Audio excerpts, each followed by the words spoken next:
All right, we're going to get Matt Shodell on right now for you. We'll talk to Matt.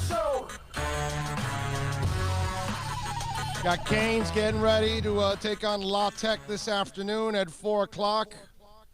And we'll have a little fun, and we'll watch the game. Will it be any good? I don't know. We'll see, man.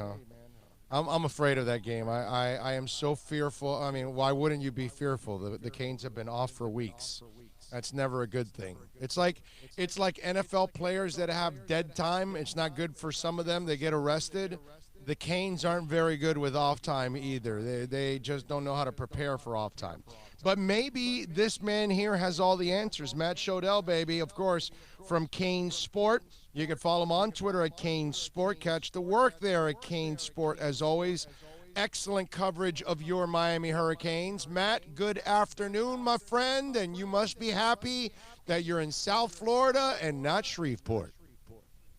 Yeah, I mean, this is the first time I can remember that we haven't actually covered a bowl game. But, you know, they didn't give us any availability to a practice before they left. They weren't going to give us an availability at the game. And just to go there for this game and just this game, yeah. I mean, we were like, really? Like, let's send a message to Miami. It's ridiculous. Like, either open practices up to the media like they usually are, or playing a better bowl game, like, or both.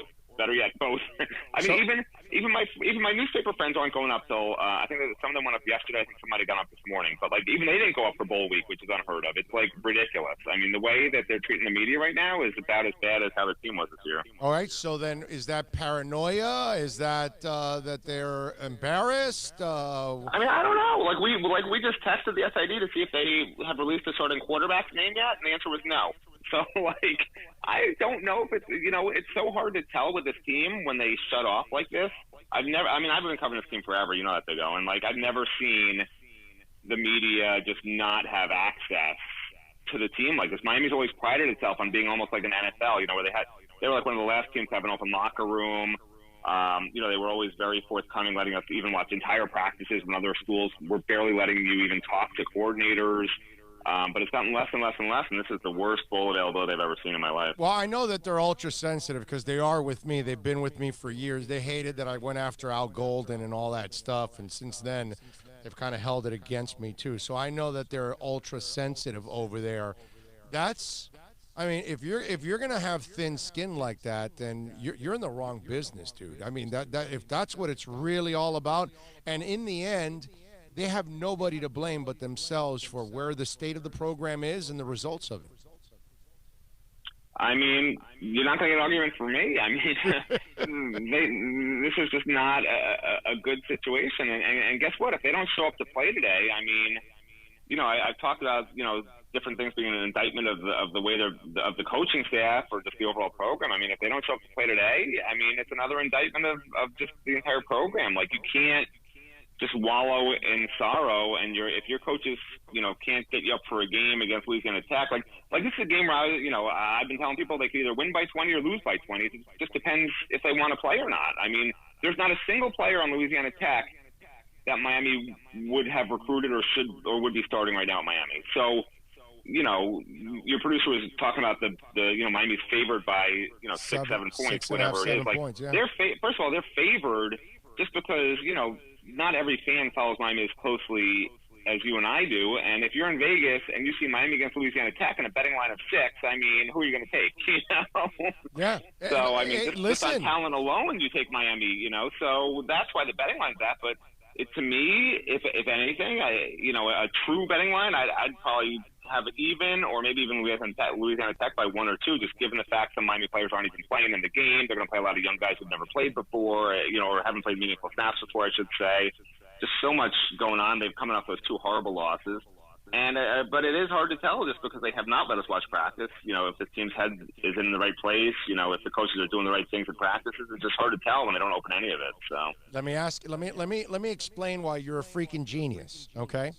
We just had. Oh, okay. I can't wait to hear this. We just had our Hialeah Park Sports Investment segment on, and we just had a handicapper on, and we wanted to go over some of the games. One of them was the UM game because I am baffled that Miami is favored by 7 or 6.5, depending on how you get the line.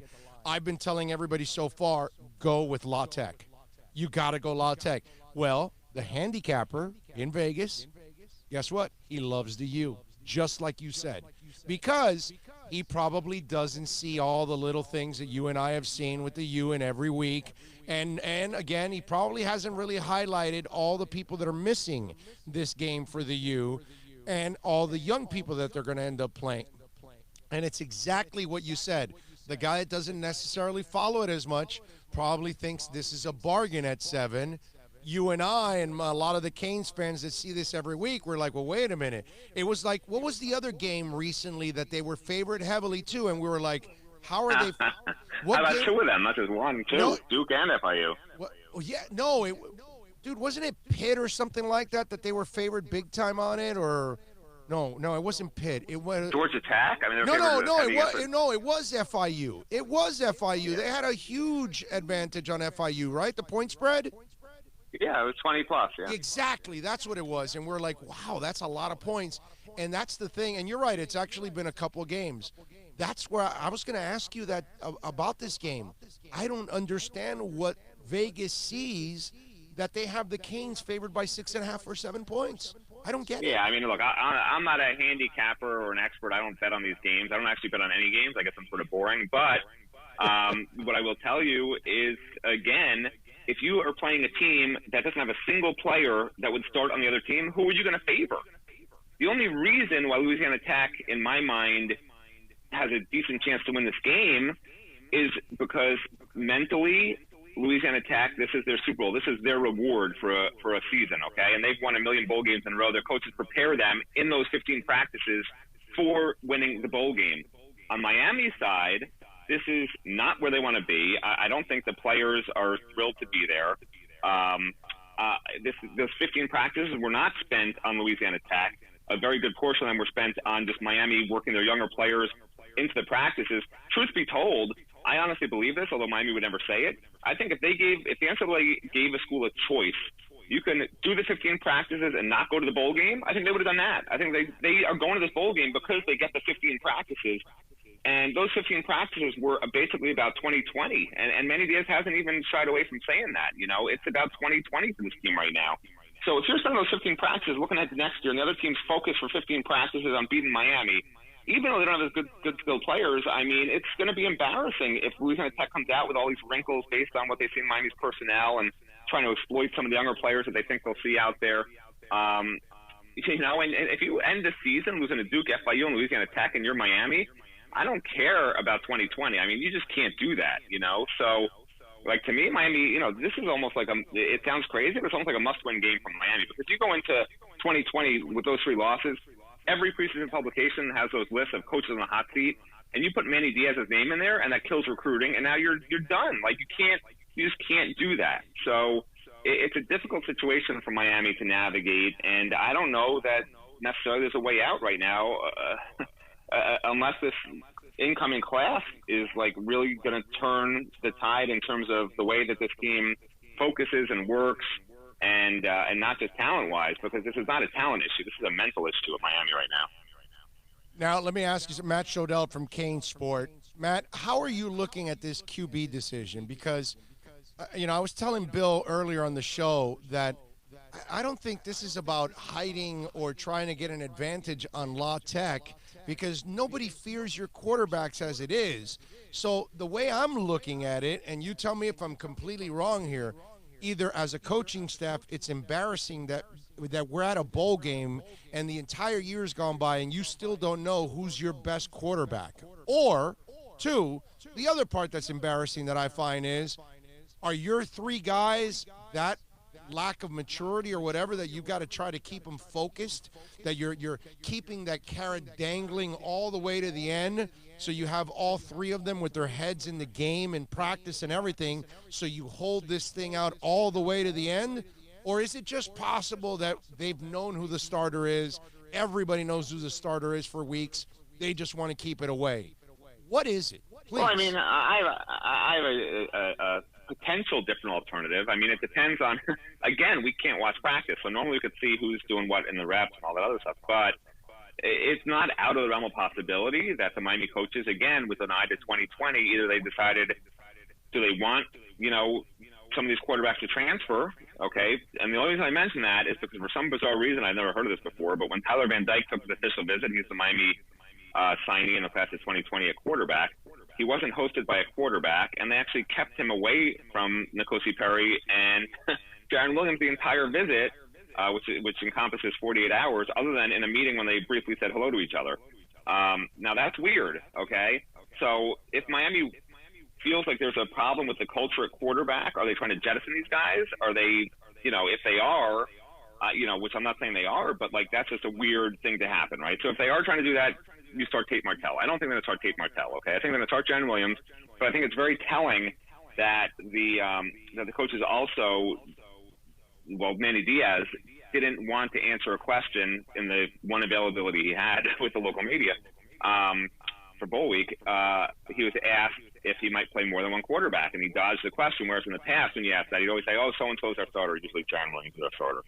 So, maybe they have a plan, play all three of them. I don't know. But, the problem with Tate Martell, even if they wanted to start him, he just looks so bad in practices. Like, I don't know how you can mix your team that Tate Martell should be playing in the game, but maybe they'll throw him in there and see what happens.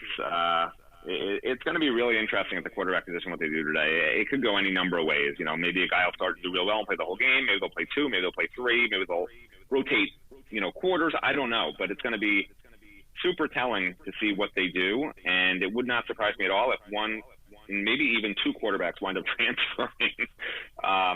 So we'll see. Yeah, maybe those infamous packages that they talked about for Tate Martell are the ones that are revealed today. Maybe that's what they're doing. After all, the whole year, the kid's been all, whatever. They reward him with a couple of those packages for. Yeah, I mean, they might Tate work Martell. it in. I mean, people are saying he's going to start. I mean, what I heard is he's not going to start. But again, with this coaching staff, I mean, they could make a last-minute decision. It's just so hard to tell what they're going to do. How about this? Chris Syria, who's listening to the show on Twitter, says La Tech on the money line is plus 205. It pays 305 for a $100 bet. And if reports are that some Canes don't care, it could be easy money on taking La Tech. How about that, dude?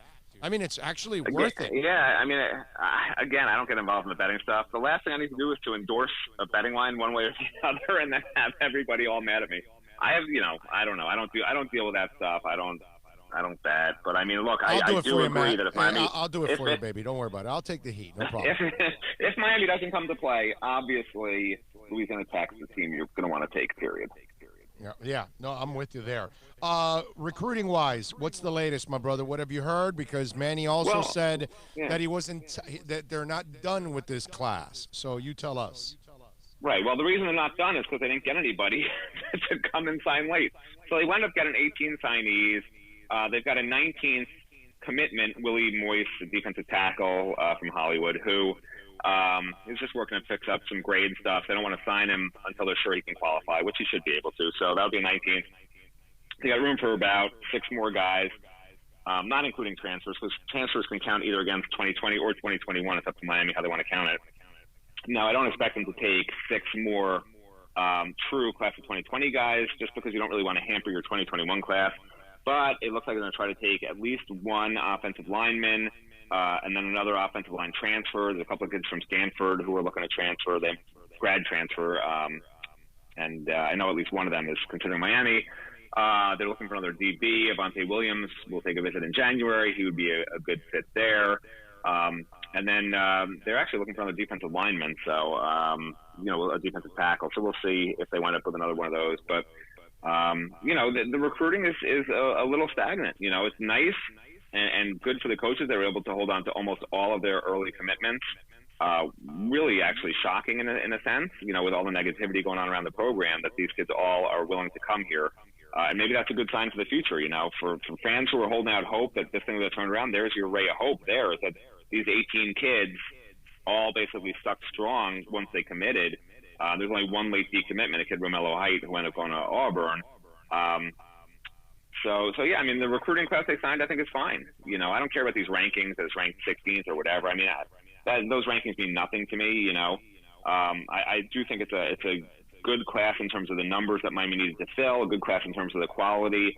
the recruits. I don't see them taking these 2-star guys that Al Golden was taking. You know, and when I say 2-star, I mean, again, the rankings don't matter, but you can see in a 2-star that they're usually developmental. Okay, there's a reason why they're a 2-star. They're not taking those kids. They're trying to take the high-quality kids. If they can't get a high-quality kid, they'll leave the spot open for the next year, which is how you should do it. So that's the good news for Miami. Recruiting actually has not been as bad as it could be. How many guys this year, Matt, would you say this coaching staff that they became drastically better players because of this coaching staff? Well, see, that's the issue. Okay, so that's what everybody always asks, and there really hasn't, you know, it's not just this coaching staff. Think back. I mean, how many players have really gotten better over the last decade? It's been a habitual issue. It's been habitual. You can point to a handful of them. Mm-hmm. I mean, look, you could argue that some guys got somewhat better. You know, I mean, Mark Pope had some flashes. D. Wiggins certainly got better. You know, Brevin Jordan, I would argue, was better in year 2 than in year 1, even though he got hurt. I would argue the offensive line got better as the season went on. They're still awful. But I think Butch Barry is an excellent coach, a terrible recruiter, but an excellent coach. Okay, so if they can just get him some help recruiting-wise, it's not going to be that bad on the offensive line. I mean, with what he has, it was pretty remarkable that, you know, that the last 4 or 5 games of the season that they did look better. I mean, the last couple, notwithstanding, weren't great, but they did look better trending that way. And then, you know, defensive line, I mean, obviously Greg Rousseau is just off the charts. I don't think they did anything there special. I mean, he was going to be that good anyway. And yeah, there's really on defense, I would argue that some guys, you know, got worse. Like DJ Ivey, I think had a terrible year. I think Trajan Bandy was worse this year than last year. I think Al Blades was better, but I just don't think he was really tested the way some teams probably should have tested him. They didn't play a lot of great passing teams this year. And Bubba Baxa obviously got significantly worse. So yeah, I mean, it's a mixed bag. You know, I wouldn't say anybody's gotten a lot better. The quarterbacks certainly haven't gotten much better, even though Jaron had some moments. But yeah, I mean, it is what it is, you know. Is Bandy gone? Yeah, I mean, I talked to somebody who's close with Bandy who said they do expect him to leave. So I guess the problem is if he signed with an agent now or made it public now, he would not be able to play in the bowl game. Right.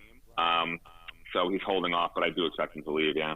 Why? If he may not even get drafted. If he does, no, he won't get drafted. He's 5'8". I mean, he's not getting drafted, but you know, the family needs money. Maybe he could hook on to a practice squad or hook on to one of these other leagues or something. You know, if you got to make money for your family, you got to make money for your family. No, I get that. I get that. I understand that. He's in a tough situation. He should absolutely come back. I mean, on paper, you know, I mean, even, you know, I think it's crazy that John Garvin's going pro, but you know, these guys don't get it. You know, they think, oh, you know, they don't want to be in school. Some of them, like Jeff Thomas, and they just are like, you know what, I'll take my chances. Maybe I'll really impress in the NFL Combine, you know, and some team will take a chance on me.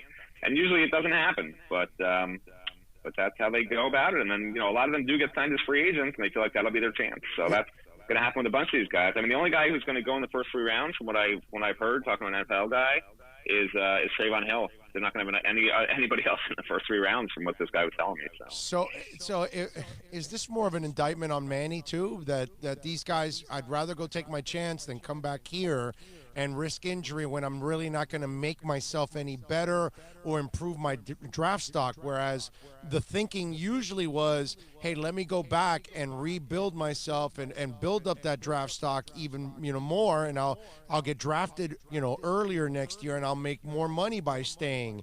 These guys are all telling me that they're not going to, except for Jeff Thomas. It's not Manny. Look, it's not Manny. No. It's an indictment of agents and families. It's an indictment of both of those categories.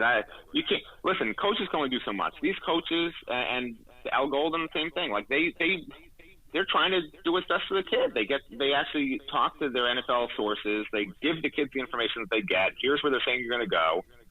These kids have been given accurate information, and the agents are like, oh, no, you'll go high or whatever.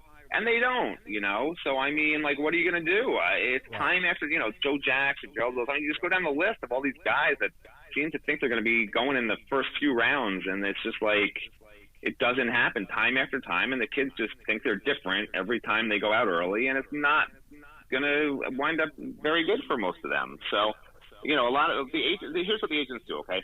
The agents tell the kids, your first contract doesn't matter. It's the second contract where you make your money. So leave now, then you get an extra year start on your first contract, and you'll make your big money earlier, and you'll have that way you won't be as old. When you're there, you have an extra year of making big money in the NFL. They sell the whole thing to the family, and it's a whole package that sells the families and the kids. Okay, and it's not untrue. You know, the second contract is where an NFL football player makes big money. It's not the first contract. That's true. But by the same token, some of these kids would really have a chance to make a team and be on a team and have a chance to make an impact if they stayed an extra year, because, you know, if they're undrafted, you know how that usually works out. Whereas a John Garvin, if he comes back and has a big year opposite Greg Rousseau, which I think he would, since it would switch around from, instead of Garvin getting all the attention, it would be Rousseau getting all the attention next year. I think Garvin would have had maybe an 8 to 10 sack year, probably worked his way into the fourth round, maybe even third round. You know, instead he's probably going to be undrafted or a late round guy. So, you know, they pick their poison, but that's what they're being sold, a bill of goods, and it's on those agents and on those families to do their homework. And if they want to trust an agent over what the coaches are telling them at Miami, then, you know, there's only so much you can do. Matt Shodell does an excellent job of covering the Canes for Canes Sport. Obviously, you'll have coverage of the game. What else are you doing on Canes Sports so folks can check you out and subscribe? Oh, well, I mean, we have, you name it. I mean, we got the message board interaction with the fans. We got the game coverage. We got columns after the game, game story, grading the Canes at each position. You know, moving ahead, we're going to break down every single player on the team over the next week or so and what they need to do and where they're at right now. And then a look ahead to 2020 and sort of what fans can expect in 2020. So, I mean, there's nothing that you can think of, like anything you could think of. We've been doing this for, 25, 30 years. I can't even count that high anymore. Like, we pretty much have it down to a science, just what fans need, what fans want, and we just sort of do it all. So that's our objective once again. There you go. You're warm. You're here. You're not in Shreveport. You're winning, my man. Enjoy the game today, and thank you for taking some time as always, man. Appreciate it. Sure, anytime. All right, Big O. You got it, baby. There you go. Matt Shodell, man. Always a gentleman, always kind enough to join us on the program, because it's just so weird that you would hold out on the quarterback decision. And how about the Canes? How petty have they been? They don't give access to the media now, and now you get no coverage all week because you're not giving them any coverage for practice. The media doesn't block for you, dude. The media doesn't catch passes. The media doesn't coach. The media doesn't rush the passer. The media doesn't screw up the recruits. The media doesn't screw up the coaching. The media doesn't have anything to do with Jeff Thomas. Nothing. You know, this sounds like temper tantrum, a kid. Yeah. You're screwing up. You're in trouble, and you're going to pitch a fit and take it out on everybody else. That's it. Marlins they've been like that forever, and under Jeter, I can't say that they've drastically changed. They're trying, but they haven't done enough. But the Marlins were like that too, and it's like, dude, look in the mirror. Why do you think the Heat gets the coverage that they get? Because the Heat are exceptional. They give you the access, good or bad. You get to talk to the players. You talk to the coach every day. They don't X you out or anything like that. And that's it. But they're a great franchise. So even when they go in their lulls, people understand that, okay, it's all right. They're still a great franchise. They had their little stink here for the last 3 or 4 years, 3 years, let's say, with those bad contracts. But we know 25 years of Riley, okay, so what? So you deal for a couple bad years. But the Heat gets it. They've always gotten it. And Canes football, they don't get it. Marlins certainly have not gotten it. I always tell the story. They had a guy, I think it was Matt Robach, I think was his name or something. I mean, a terrible PR guy for the Marlins for many years. I think it was Robach. I don't know. Maybe it's not Robach. It was Matt something. And, I mean, horrible, bro. And they don't give you players. I mean, this is a team that doesn't win at all. And if your producer's calling them, hey, we'd like to get a player on to talk a little Marlins, and you make it impossible. It's like, well, don't you want to promote your sport? Don't you want to talk? And so Matt was like Mr. Negativity on everything, right? So I leave QAM and I go to 640. And I was there for 4 years. So the first week I'm there, I call Matt and I say, hey, Matt, I'm at 640 now. You know, I'd like to try to bring on some Marlins because I'm on a station that has the Yankees, and I have no interest in talking Yankees. So I have a great idea. We can talk Marlins leading up to Yankees, and we're, talking. And he goes, well, I like that idea, but we can't do that because now that you're on that Yankee station, we can't give you any players. We can't work with you because you're on the Yankee station. And I'm like, do you know that makes no sense? That if somebody's calling you from a Yankee station, what you should do is give me more players than everybody else, even on the Marlin station. Do you know why? Because I'm on the Yankee station. And what you want to do is sell the Marlins as much as possible. Dumbass. But that's the thinking you have in this business. Listen, you guys you don't know 95% of the stuff that goes on behind the scenes. Okay? The people that the radio business puts in place to make decisions are people that don't know our business. They've never even done a successful radio show. Never. They've never connected with the public, nothing whatsoever. But yet, they're the ones making all the business decisions. QAM's got a moron in place that he thinks he's some PPM genius. And look at their ratings. Dirt poor. And the only guy that gets ratings is Le Batard because he's more of the national general guy. Outside of that, nothing gets ratings. Because he's not going to make anything better because that guy doesn't know anything. Just like most of the people in that building, unfortunately. But that's the way it goes. That's the way this business is. They put morons in place that don't know anything. They don't know how to run this. They don't know how to do anything whatsoever. And in these sports teams, same thing. They put people in place that they have no idea. That was a perfect scenario right there. When I went to 640, perfect scenario for the Marlins to bombard me with guests. Just so you can combat the other team in your town. No other town deals with that unless they have two baseball teams in town. Then, of course, they're going to have that. Just to let you know, I am contacting our 130. Okay. Mr. Rowe. All right, good. All right, we're ready to go with Jake Rowe. We're going to have Jake Rowe on from 247 Sports. Jake covers the Georgia Bulldogs.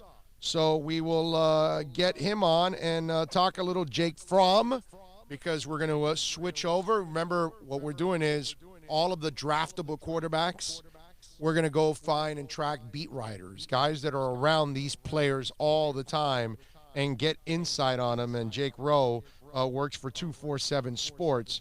So we'll get him on to talk a little Georgia football and get his thoughts on Jake Fromm and what he thinks of Fromm going into the NFL, because obviously Fromm is his next stop is the NFL, and we'll find out. I personally, the Eason kid kind of intrigues me. The kid that left Georgia to go over to Washington, he kind of intrigues me. Now, he's not a first-round pick either, so that's why it's kind of a little bit of a project in the second or third rounds, but that kid's got a skill set that kind of, I got to say, as the late, great Mad Dog would say, it gets my toes tingling a little bit when I see that cat and his abilities. So maybe that's something that you can what's it called, mold into something down the line. Georgia, by the way, is going to be taking on Baylor in New Orleans, Louisiana, in the Mercedes Superdome. So we'll get the latest from Fromm and from Jake Rowe, who covers Georgia for 247 Sports. You want to take a break? Trying to get him. All right, you got it. Let's take a quick break. We'll come back. Eric Rowe, Jake Rowe will join us. I'm thinking Dolphins safety. Jake Rowe will join us covering Georgia. We will talk Jake Fromm next.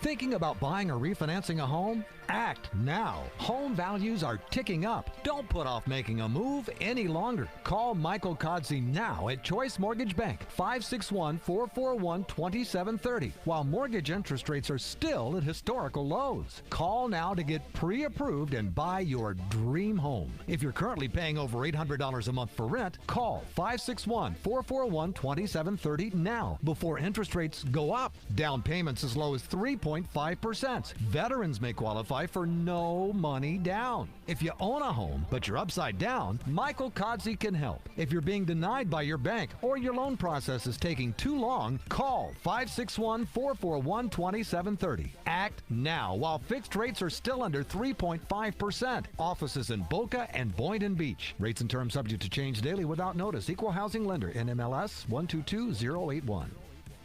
No one expects to get into a crash, but I expect you to go to accidentlawfirm.com if you do. Make sure when hiring a driver you go through a rideshare app so that you can be covered by the insurance, which can be up to $1 million whether you're a passenger or a driver. In other words, don't try to save a few bucks by paying cash instead of going through the app. I'm attorney Bobby Nunez from Nunez Law in Miami, and we're here to help you through the process. Go to accidentlawfirm.com for a free consultation from me, Bobby Nunez. That's accidentlawfirm.com.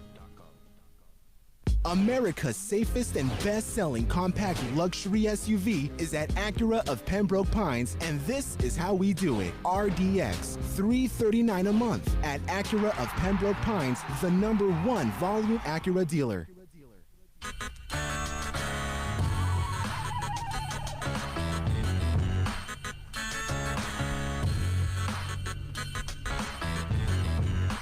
This is the Big O Show.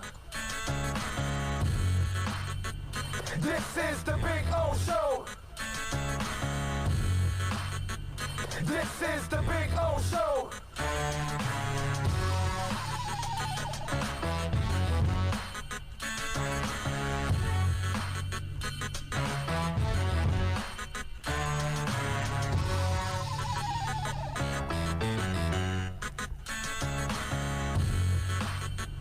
This is the Big O Show.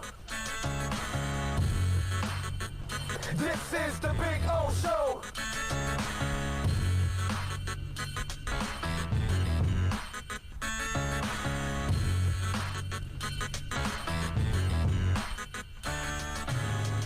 All right, we're ready to rock and roll.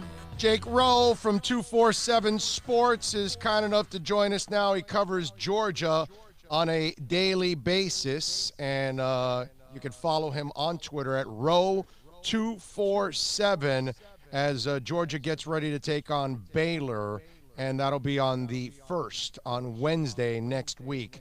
Number 5, Georgia 11-2, Baylor 11-2. Let's bring Jake on. Jake, good afternoon, my man. How are you doing? I'm doing great, fellas. How are y'all? Very good, Jake.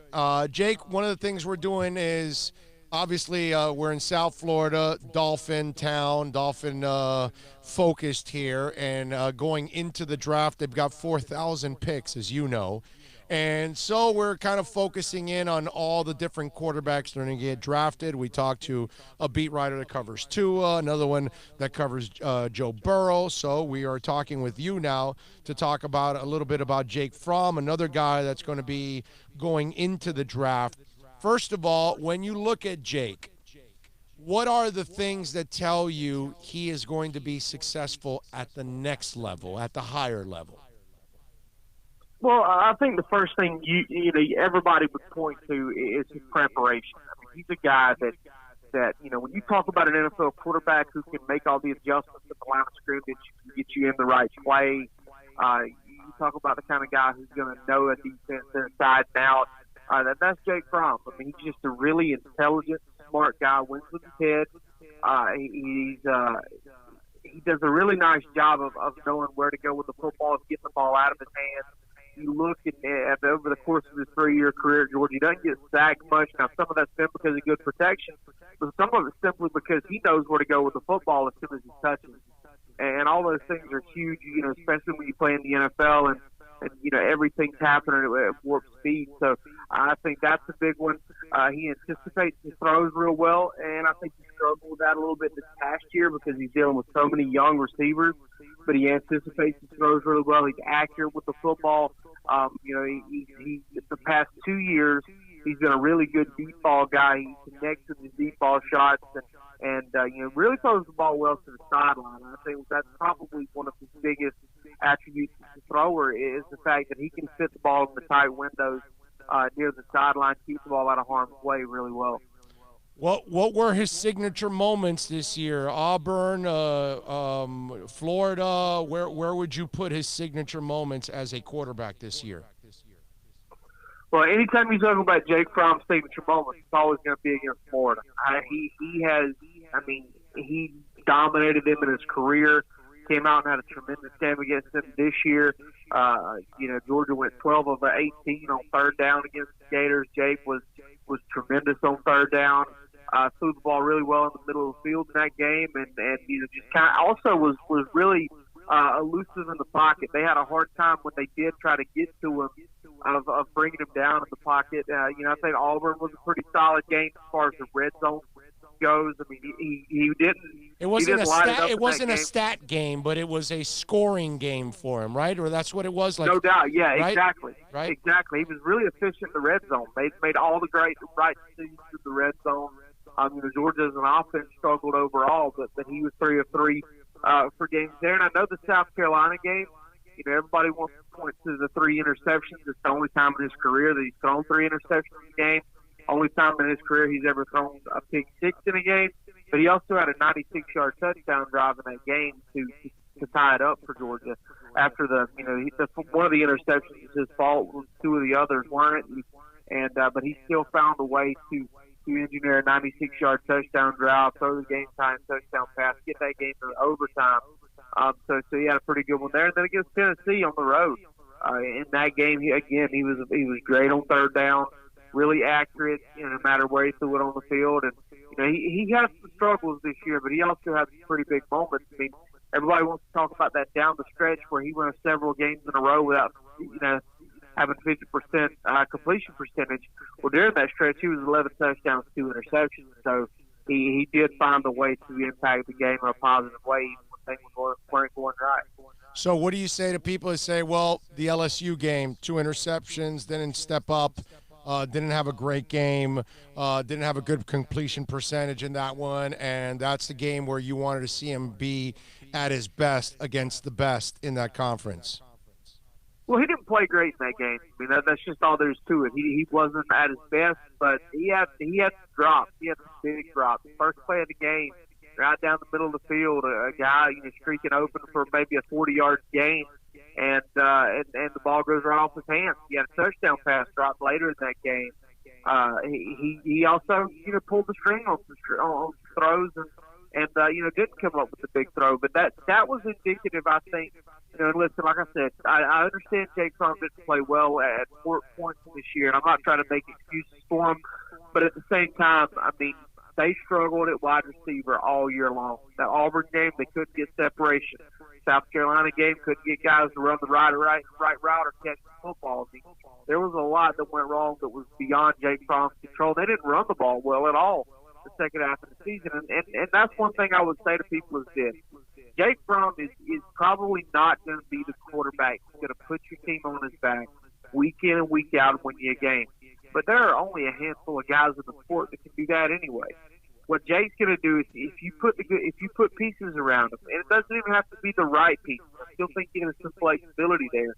But if you put pieces around him, if you can give him a little bit of a run game, give him go-to wide receivers, I think he's going to be highly successful. I think what you saw this year at Georgia was the fact that Georgia didn't run the football effectively. Georgia didn't have consistent play at wide receiver. The only thing they did well around Jake Fromm this year was protect the quarterback, and that's all well and good when you've got receivers who can get open and improvise, and they didn't do that. Now, and we're talking by the way with Jake Rowe from 247 Sports. He covers the Georgia Bulldogs.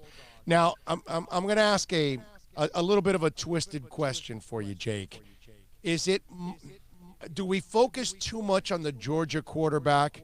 because it's not like DJ Shockley wasn't a bad quarterback. He was good, and so was David Green, and so is Matt Stafford, and so is Jake Fromm. But it's kind of been the Georgia program that has had the problem of getting over that hump in those big moments in big games, whether it was under Mark Richt or now under Kirby Smart. And we almost kind of lay it all on the quarterback, and then we say, well, then David Green didn't do enough, and Matt Stafford didn't do enough, and now we say that Fromm didn't do enough. But it's kind of been an MO for the entire football program. There hasn't been those signature moments for Georgia football in a long time. They've been really good, but they haven't crossed that threshold that LSU has, that Auburn has, that Florida has, that obviously Alabama, damn it, crosses all the damn time. But you know what I'm saying? It's almost like we kind of lay it all on the quarterback, and it's kind of been a program issue.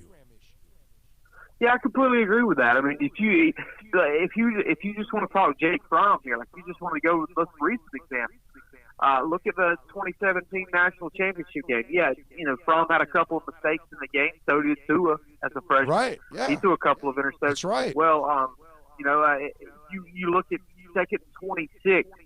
I mean, Georgia's done what it can do. It's got the lead in overtime. Shaky field goal kicker. Defense has sacked Tua for a 16-yard loss on first down. Second and 26, and you get a senior safety looked off by a freshman quarterback, and touchdown, game over. You look at last year's SEC championship game against Alabama. Jake Fromm is 300 yards and 3 touchdowns in that game, but Alabama has the ball for half of the fourth quarter because the backup quarterback, again, is in the game, and Georgia can't get off the field defensively. It goes 0-5 or 0-4 on third down on one drive. Alabama holds the ball for over 7.5 minutes. Then they score a touchdown. They score another touchdown later in the quarter to win the game. And that's just kind of how it's gone for Georgia. I mean, listen, the quarterback, there's probably been times where the quarterback can make more plays and win a game for them. But there have also been times where it's been on somebody else to make him up, make a play, and nobody has. Right. That's my point, because it can't be one quarterback after another, because we kind of said the same thing about Matt Stafford, too, when he was coming out of Georgia. All the talent in the world, and then there weren't a lot of those signature moments, and it's like, I don't know if I think we're focusing too much on one position, where it's kind of that whole program has to kind of take that turn that Clemson has and other programs have. And Georgia just seems to kind of mess around with it and get to that threshold but never cross it. You know what I mean? And no doubt, yeah. But ultimately, I think it comes down to this. If you want to talk quarterbacks in Georgia, they've had some winners. They've had a lot of winners. David Green, DJ Shockley, Aaron Murray, Jake Fromm, all of those guys have been winners. That's just all there is to it. There's only one team that climbs to the top of the mountain every year. You've seen some great ones not win it in the NFL. You've seen some great ones not win it at the college football level. And Georgia's had some great ones that just haven't busted through for one reason or another. And, like you said, that it has been a program thing. Like I said, there have been times where the quarterback maybe could have made the play or two to get them over the hump. But there's been times where everybody else can make a play or two to get them over the hump, too. And no, it's not just all on the quarterback. And if folks kind of want to make it that way, then everybody's entitled to their opinion. But there have been a lot of different reasons, because there have been a lot of different opportunities, because there have been a lot of really good quarterbacks to play at Georgia to help get them to that point. And it's not just one thing. And one of the things you mentioned earlier in this interview, they haven't been dominant in the running game. And there were times in the season that if you had a dominant running game, maybe things would have been a little different for Georgia. Maybe we're talking about an undefeated season. Who knows? But you haven't been spoiled with the typical Georgia running game either. Exactly. And I'd say this. Maybe you wouldn't. Maybe it'd be okay if it wasn't dominant. Maybe it'd be okay if it was just good. Because against Florida, they couldn't run it. Against Auburn, they ran it a little better, but not great. Right. Couldn't run it at all against LSU. I mean, just a good running game would have been a huge boost for Georgia down the stretch. So what do you think? Fromm's a second rounder? You think that's where he goes? I think that's very possible. I think that he's one of those guys where it's really tough. It's going to be really elastic where he ends up with, because he's going to turn some teams off because he's not the super tall, super athletic guy. He's not going to have the big hands that everybody likes, and he's not going to. And I think his arm is. I think he's got a good arm, not great or not elite. So I think he's going to turn some teams off. They're going to look for reasons not to get him. But then there's probably going to be 5, 6, 7 teams, maybe more, maybe less, who they get in there with him and they sit down and they start rolling through the playbook, start rolling through film.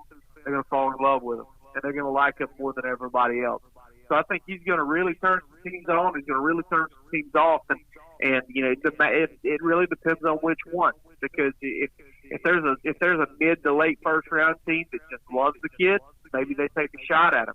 Or maybe there's a team that's like that. They've got a couple guys higher and they can get him in the third. I see him as a day 2 guy with a chance to go early on day 3, unless somebody just absolutely falls in love with him. Jake, before I let you go, I'd be remiss if I didn't ask you, the kid that left Georgia and is playing at Washington, I kind of think he's the better NFL prospect, but you tell me, you got to see a little Jacob Eason. What are your thoughts on him? Well, he's an unlimited guy as far as a passer, as far as physical ability. Now, he has a howitzer for an arm.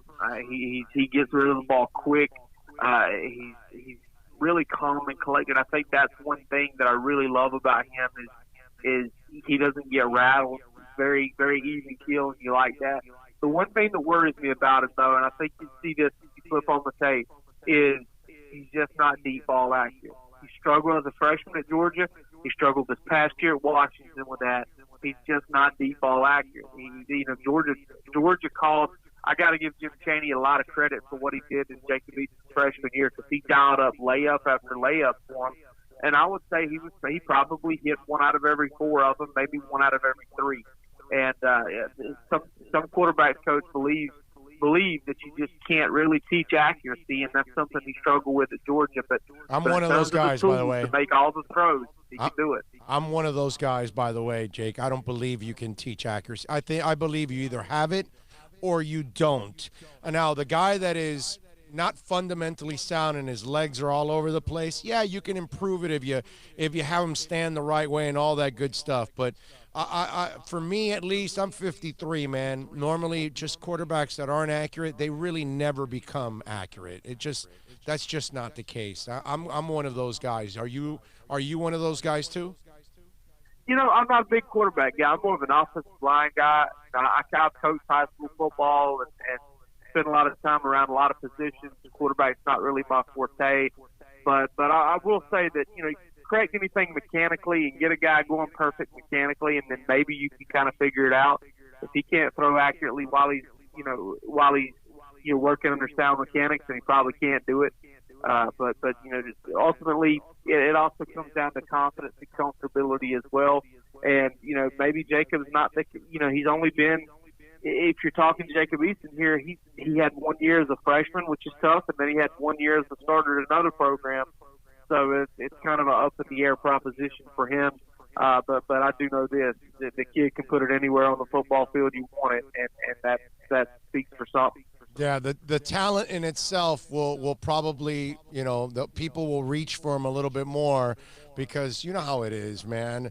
They see the talent, Jake, and there are a lot of coaches that say, okay, I can mold that talent into greatness, and they get drunk over the talent. And that's the one thing that you see with Eason, that he definitely has the skills to play at the next level. There's no doubt about that. Yep, he's got him. Got him in spades.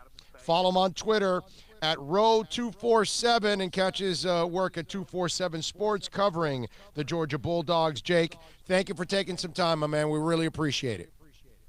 All right, guys. Take care. You got it. There you go, Jake Rowe, man. Good stuff. Talking a little bit about Jake Fromm. Decent quarterback. I think, I got to say, I think Jake Rowe described him perfectly. And solid, smart overall. It's just there aren't enough of those moments. It's kind of like Justin Herbert too. Justin Herbert's got the size, has got the arm. Physically he's even better than Jake. but yet there's something there that doesn't convince you. The Eason kid is the one that guys keep telling me that they really like the ability. And then the one thing that Jake talked about, the deep ball accuracy, is something and that's disturbing. At least for me it is, because when you lack accuracy, it bothers me. It's just something that I don't think you're really ever going to overcome. More often, look, one day it'll happen. Some guy's going to overcome it, but I think most guys do not overcome a lack of accuracy. I just don't. I don't believe in it. It's like you said, if he's not good, got good feet, his body up underneath him, squaring up, following through, you could improve your accuracy with that, but pretty much you either got it or you don't. Yeah, that's the way I look at it. Michelle Kaufman is going to join us at 2:15. Normally it's at 2 o'clock. She needs a few more minutes, and we are going to accommodate her because she is phenomenal for joining us every single week like she always does. And we'll get the latest on what's going on with Inter, if there's anything going on in Inter. Actually, I have no idea. I don't think there's been too much going on, but you never know. She unearths all kinds of nuggets every single week here. She tells us something that we didn't know was going on, or something that's developing, or tells us to look out for something. So she always has some kind of insight on it. So I'm looking forward to talking to her at 2:15 about that. I got a bunch of things to talk about also on the show. David Dwork is going to join us at 2:30 to talk a little Panthers here. When we come back, I'm going to give you my picks. We're going to get into the NBA picks. We are 17-7 after going 2-2 on Christmas Day. I will give you my picks when we come back on the other side. Before we do that, let me tell you about Caneswear, because Brett and all the amazing people at Caneswear, they know how to take care of you. And listen, if you're looking for jerseys and polos and T-shirts and hats and hoodies and steering wheel covers and pens and papers and stickers and autographed items and posters and you name it, they've got it all there. Not only Canes, but they've got Dolphins, Panthers, Marlins, Heat, Inter Miami, all kinds of stuff. And it's the only place to get all of these brands under one roof. Adidas, Columbia, Starter, Dime Life, Donation, Top of the World, Hook and Tackle, and Canes World exclusives. Tell Brett and all the great people out there that Big O sent you. Go to the website at caneswear.com. Caneswear at Miami Fanwear. That's the spot where fans like me shop.